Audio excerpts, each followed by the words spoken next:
Okay, 262 Heavy, wind calm, runway 31 left, clear for takeoff, caution wake turbulence, previous departure, Heavy 777. Hello and welcome aboard our Boeing 2707 SST. The interior is really anemic and pathetic. It's like an approximation of a virtual cockpit with mannequins. It's almost like the movie Airplane where they had the autopilot, it was inflatable.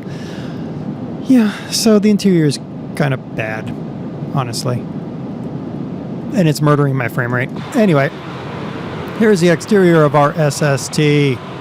What is the 2707?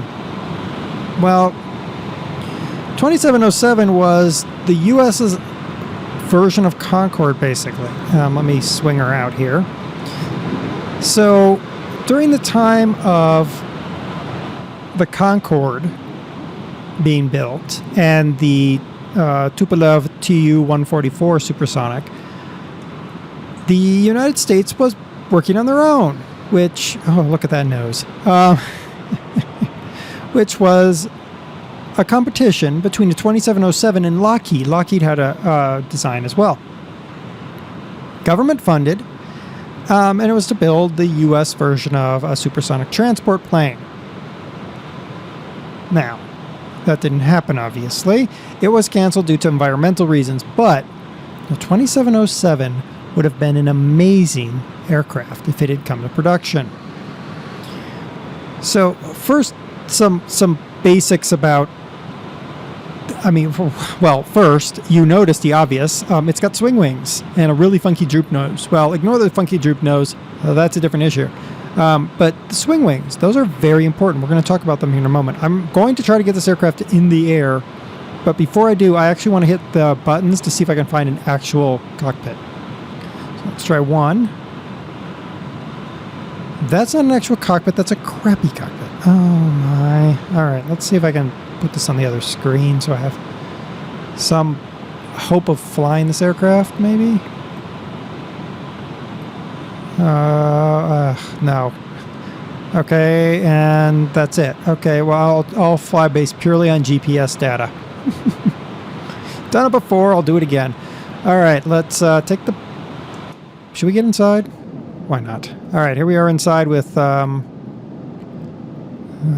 Frank and George. That's what we're going to call them. Alright, off. Oh boy, we're rolling. Throttling up. Here we go. I can't even do it from inside because it's just so bad. There we go, and we're in the air. I'm going to throttle her back a little bit. I'm going to throttle her back a lot. So those gears go up. I go ahead and ask her to swing a little bit. Yeah, I'm over speed. I've got the thing like throttled all the way back and pointing up an obscene angle. It was over speed. Nice. All right. I had to say it, but this one might be one of those that we just talk about, you and I would recommend you not ever getting, but let's talk about what it was. The U.S. government issued a requirement. They wanted an all-titanium aircraft. Concorde is aluminum. They wanted a better than Mach 2 speed, and they wanted 4,000 miles of range.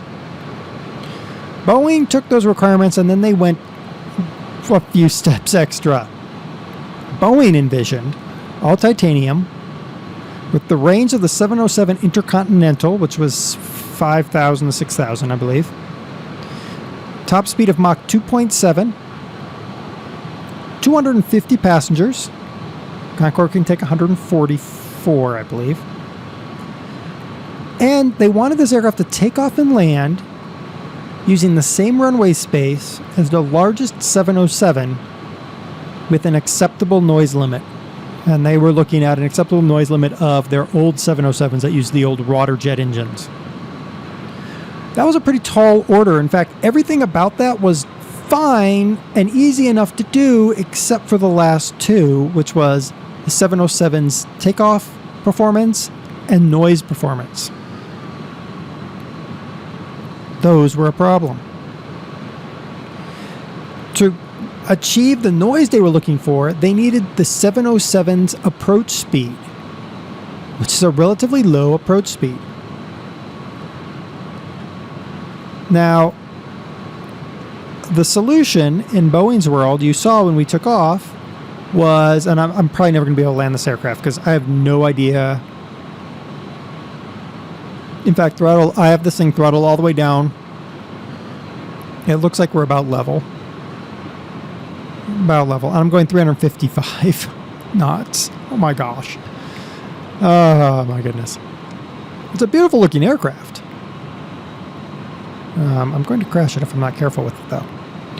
Anyway, now this was first believed to only be possible using that swing wing design. Lockheed North American were also in competition at the same time for this SST project. They went with the Delta wing. Basically, Lockheed looked like an inflated Concorde. It looked like somebody put the Concorde on a fat diet. Basically, it was a fat Concorde. Is what it looked like. Delta wings and all of that. They decided that they believed in the higher takeoff speed and noise was preferred over the complexity of the swing wing, and that the swing wing pivots, those points where these wings swing, weigh 40,000 pounds. Think about that for a second. 40,000 pounds for the swing pivots. Hoofda. Can we just say hoofda right there? All that being said, this aircraft was going to be a phenomenally complex, but also phenomenally modern aircraft. This was going to be the first true wide body. It was designed in the center section, sort of where the Pan Am is, back to, where's my mouse? Back to right about here. Would have been in a 232 configuration. I'm actually trying to maybe try to land this aircraft, but I don't think that's going to happen. It was in a 232, so it was the first wide body design. First class was designed with TVs in the seat back. Whoa, we're like, yeah, that's normal. Yeah, except for this was 1950. And if you go on Concorde, you don't get none of that. In economy, it was designed for swing-down TVs every 6 rows. You don't get that on Southwest flights in the US or Ryanair flights in Europe. And that was going to be the standard coming out of the Boeing facilities. Placement of the engines was a huge fight in Boeing. The main designer did not like them placed back there. He wanted further design analysis and everything, but they needed to get the aircraft out the door.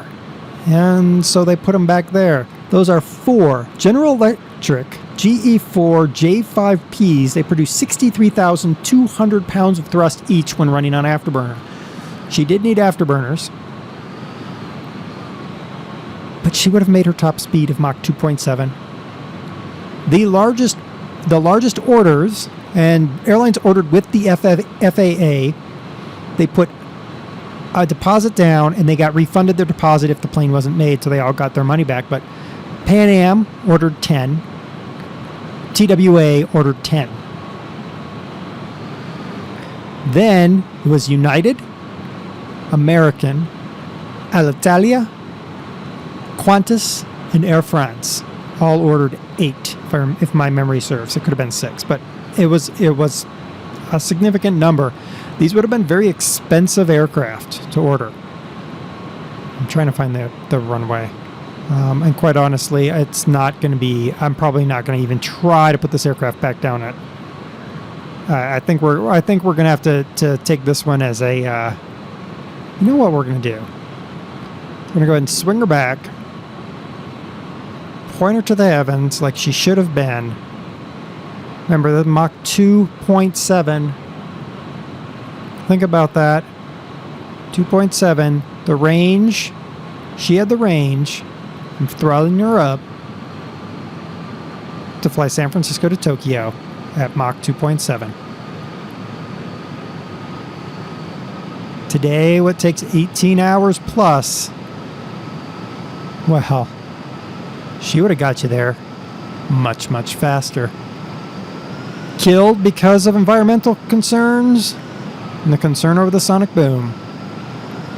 The Boeing 2707 SST, well, was America's answer to the Concorde. Never made it to flight. But boy, would she have been a plane to fly in. Preferred by the airlines who actually liked her over Lockheed because, as an airline executive put it, only Boeing could have been trusted to build a safe, efficient, supersonic transport plane. Well, she never made it to flight, but we can dream here in Flight Simulator X. I've been DerTebbers. This is your Flight Simulator X plane spotlight. Look at the Boeing 2707 SST. This one needs some serious interior work. If you're a mod author, and you love Boeing aircraft, you love supersonic aircraft, and you like just awesome looking 1950s tech, which, sadly to say, with Concorde and SST, better than the tech we got today. Well, you're a mod author in FSX. Give her a once-over. Give us an awesome 2707. This is a great starter. She needs some fit and finish.